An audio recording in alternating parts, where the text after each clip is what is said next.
हिंदी साहित्य के इस सीरीज में हम फणीश्वर नाथ रेणु जी की कालजयी कृति मैला आंचल के तीसरे अध्याय की ओर बढ़ते हैं। यह उपन्यास केवल कहानी नहीं है, वरन स्वतंत्रता के बाद भारत की आत्मा है और उसकी मिट्टी है, उसकी पीड़ा है और उसकी खुशबू है। रेणु की लेखनी हमें ऐसे ग्रामीण जीवन से जोड़ती है जो कहीं न कहीं हमारे भीतर बसा है। आइए सुनते हैं मैला आंचल का तीसरा भाग। डिस्टी बोर्ड के मिस्त्री लोग आए हैं। बलदेव के उत्साह का ठिकाना नहीं है। अफसर बाबू ने तहसीलदार साहब और रामकृपाल सिंह के सामने ही कहा था, आप तो देश के सेवक हैं। सबने सुना था। दुनिया में धन क्या है? तहसीलदार साहब और सिंह साहब जी के पास पैसा है, मगर जो इज्जत बलदेव की है वो कहाँ से पाएंगे? यादव टोली के लोग ने तो बलदेव को उसी दिन माफ़ी मांग ली थी। बलदेव भाई, हम लोग मूर्ख ठहरे, तुम तो ज्ञानी हो, हम कूप के बेंग हैं। तुम तो बहुत देशों में घूमे फिरे और बड़े बड़े लोगों के साथ रहे हो, हमारा कसूर माफ़ कर दो। उसी दिन खेलावन सिंह यादव बलदेव को अपने यहाँ रहने के लिए आग्रह कर रहे हैं। जात का नाम, जात की इज्जत तो तुम ही लोगों के हाथ में है। तुम कोई पराये हो? तुम्हारी मौसी मेरी चाची होंगी, हम तुम भाई भाई ठहरे।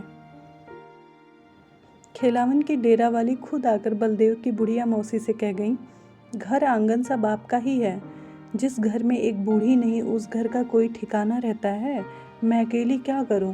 दूध घी देखूं या गोबर गुहाल? बलदेव की बुढ़िया मौसी की तो दुनिया ही बदल गई।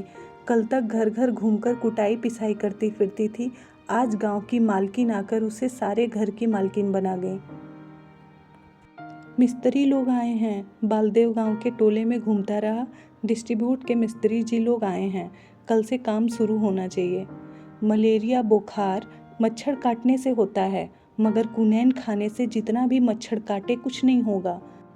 ततमा टोले में महंगू के घूर के पास बलदेव की बातें लोग बड़े अचरज से सुन रहे थे।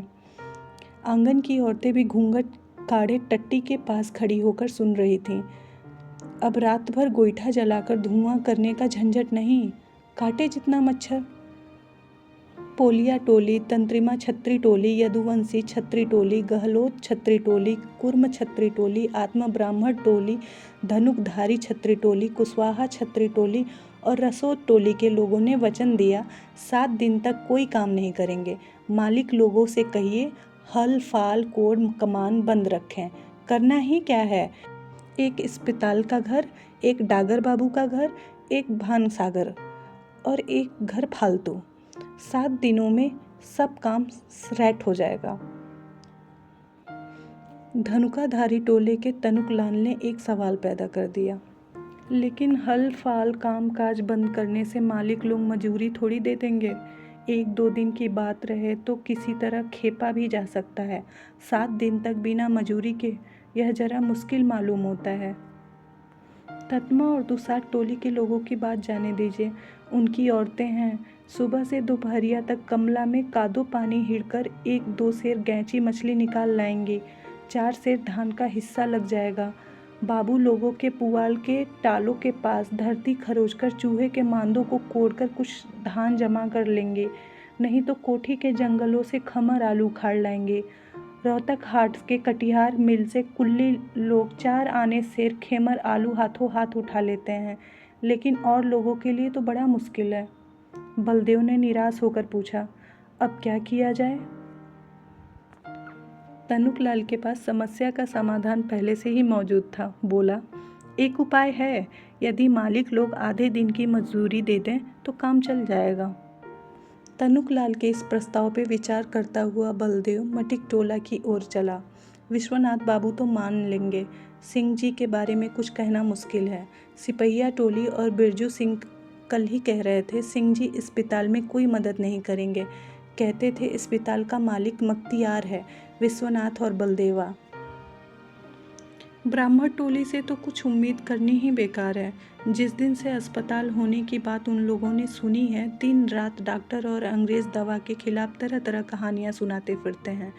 ज्योतिकी का विश्वास है कि डॉक्टर लोग रोग फैलाते हैं और सुई भोंककर देह में जहर देते हैं। आदमी हमेशा के लिए कमज़ोर हो जाता है। हैजा के समय कूपों में दवा डाल देते हैं। गांव का गांव हैजा से समाप्त हो जाता है। काला बुखार का नाम पहले लोगों ने कभी सुना था? पूरब मुल्कू कमरू कमिक्षा हसाम से काला बुखार वालों का लहू शीशी में बंद करके यही लोग ले आए थे। आजकल घर घर काला बुखार फैल गया। इसके अलावा बिलायती दवा में गाय का खून मिला रहता है। भगवान भगत की दुकान के पास विश्वनाथ बाबू से भेंट हो गई। तनुक लाल के प्रस्ताव को सुनते ही विश्वनाथ बाबू चिढ़ गए। धानुक टोली का तनुकनाथ अपने को बड़ा काबिल समझता है। हर बात में वह एक न एक लेकिन जरूर लगाएगा। तुम भी तो बलदेव पूरे बम भोलेनाथ हो, उससे पूछना नहीं कि अस्पताल से सिर्फ बड़े लोगों की भलाई होगी क्या? भगवान भगत हमेशा सुपारी चबाता रहता है। बोलते एक समय भी लगता है कि वह बात को भी चबा रहा है। अरे इते 10 आदमी के काम बा, जे बासे एकरा सबसे मिलके मदद करे चाहिए। का हो सी प्रसाद, भगत की दुकान पर यूं भी हमेशा 5 आदमी बैठे रहते थे। विश्वनाथ बाबू की आवाज़ सुनकर 2-4 व्यक्ति और जमा हो गए। बड़े सुमरी दास को लोग लबड़ा समझते हैं, मगर वह समय पर पते की बात बता जाता है। आते ही बोला, अरे तहसीलदार, आप समझते नहीं। तनुकलाल अपने मन से नहीं बोला, इसमें कनेक्शन है। जरा इधर एकांत में आइए तो बतावें। तहसीलदार और सुमृत दास भगत की दुकान की ओर से जरा दूर जाकर बतियाने लगे। दुकान में बैठे हुए किसी ने कूढ़कर कहा, बूढ़ा लुच्चा, इसी को कहते हैं हर बात में एकांती। भगत ने आंख टिपकर मना किया, जोर से मत बोलो, बलदेव है। सुमृत दास से प्राइवेट करने के बाद तहसीलदार का मिजाज बदल गया। आकर बोले, अच्छा तो बलदेव, तुम जाकर तमता टोली और पोलिया टोले वालों से कहो मैंने 50 रुपया माफ़ कर दिया। उस दिन अफसर बाबू को जो डाली दी थी सो तुम्हारे सामने की बात है, बिरंची भी था। अब जरा सिपहिया टोला जाओ, देखो वे लोग क्या कहते हैं। कोई कुछ करे, हमारा तो धर्म है, हम करेंगे। बलदेव जब सिंह जी के दरवाजे पे पहुंचा तो सिंह जी घोड़े पे सवार हो चुके थे, शायद कटिहार जा रहे थे। यात्रा पे टोकना अच्छा नहीं, इसलिए बलदेव चुप ही रहा। सिंह जी दरवाजे पर 5-7 आदमी खड़े हुए थे। किसी ने बलदेव को बैठने के लिए भी नहीं कहा। बलदेव ने सबको एक ही साथ जय हिंद कहा।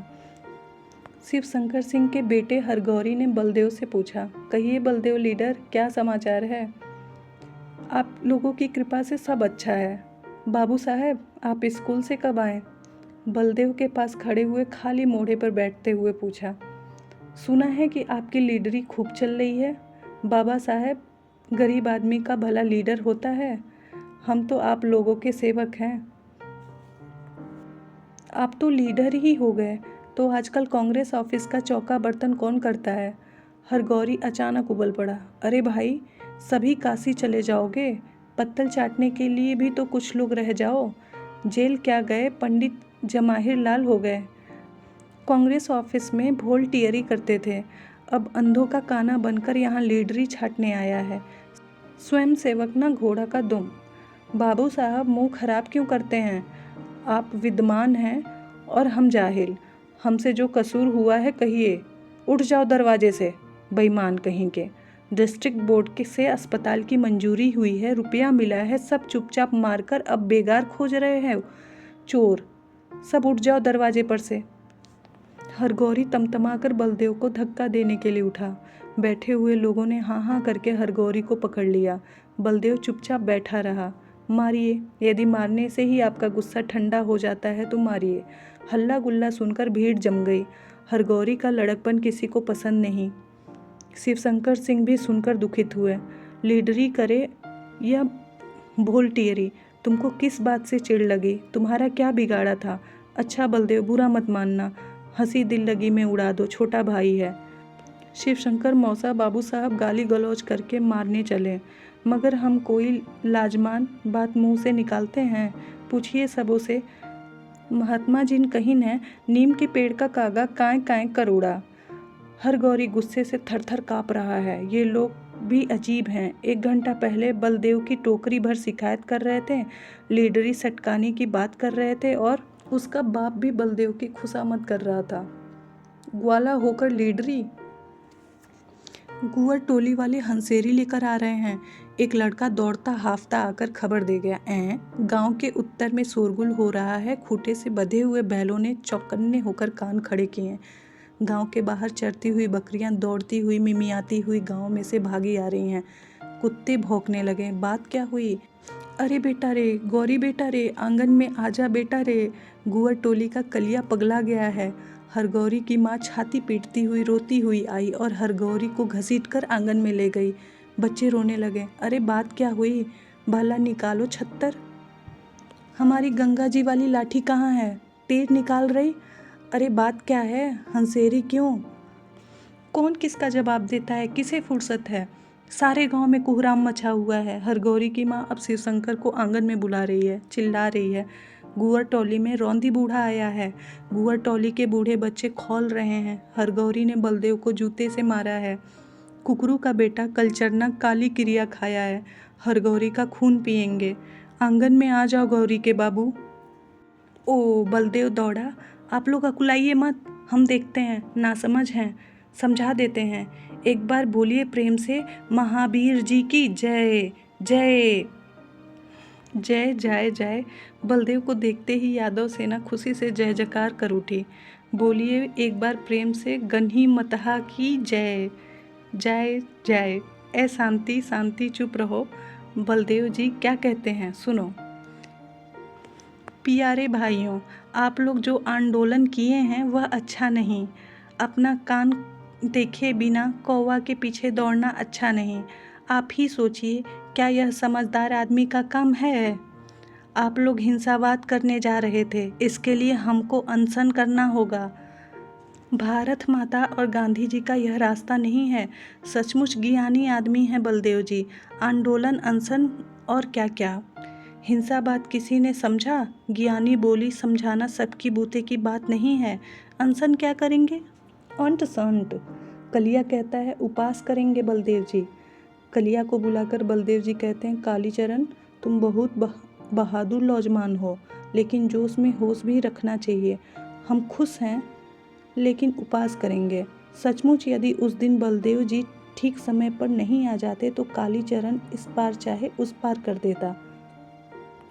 अरे हरगौरिया, कल का छोड़ा स्कूल में 4 अक्षर पढ़ क्या लिया? लाट साहब हो गया।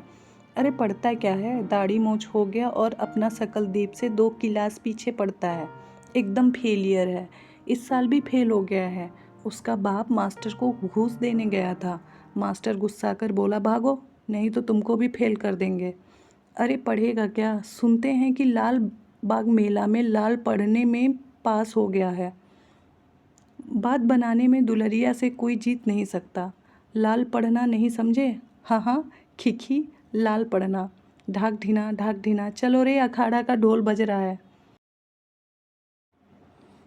इस तरह पहले भाग का तीसरा अध्याय यहीं समाप्त होता है। अगर आपको यह अध्याय पसंद आया हो तो कृपया वीडियो को लाइक करें, चैनल को सब्सक्राइब करें और अपने विचारों को कमेंट में ज़रूर साझा करें।